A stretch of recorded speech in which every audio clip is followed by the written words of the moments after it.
দীর্ঘদিনের উত্তেজনা, সামরিক সংঘাত আর পাল্টাপাল্টি হুমকির পর অবশেষে কি যুদ্ধ থামতে যাচ্ছে? যুক্তরাষ্ট্র ও ইরানের মধ্যে একটি সম্ভাব্য সমঝোতার আভাস মিলতেই তেহরানের রাজনীতিতে যেন লেগেছে আগুন। বাইরে যুদ্ধ থামার সম্ভাবনা তৈরি হলেও ভেতরে শুরু হয়েছে নতুন এক সংঘাত।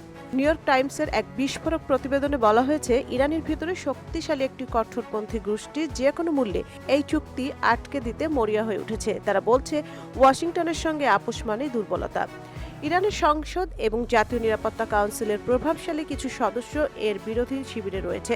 যদিও তারা সংখ্যায় কম, কিন্তু জনসভা, মিডিয়া আর রাজনৈতিক চাপের মাধ্যমে তারা পুরো পরিস্থিতিকে উত্তপ্ত করে তুলেছে। এদিকে ওয়াশিংটনের নাটক আরও ঘনীভূত। হোয়াইট হাউসের সিচুয়েশন রুমে 2 ঘন্টার দীর্ঘ বৈঠক করেও মার্কিন প্রেসিডেন্ট ডোনাল্ড ট্রাম্প এখনও চূড়ান্ত সিদ্ধান্ত নেননি, অর্থাৎ সবকিছু এখনও ঝুলে আছে অনিশ্চয়তায়।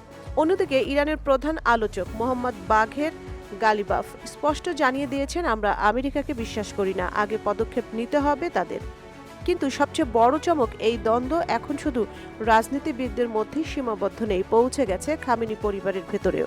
নতুন সর্বোচ্চ নেতা মুস্তফা খামেনিকে নিয়েও শুরু হয়েছে পরোক্ষ আক্রমণ।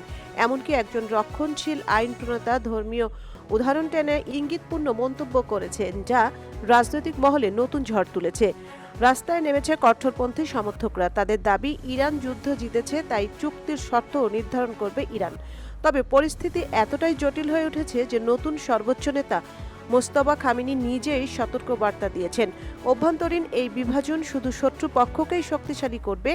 এখন প্রশ্ন একটাই, যুদ্ধ শেষ হওয়ার আগে কি ইরানের ভেতরে শুরু হয়ে গেল নতুন ক্ষমতার যুদ্ধ, নাকি শেষ মুহূর্তে ভেস্তে যাবে বহু প্রতীক্ষিত এই সমঝোতা?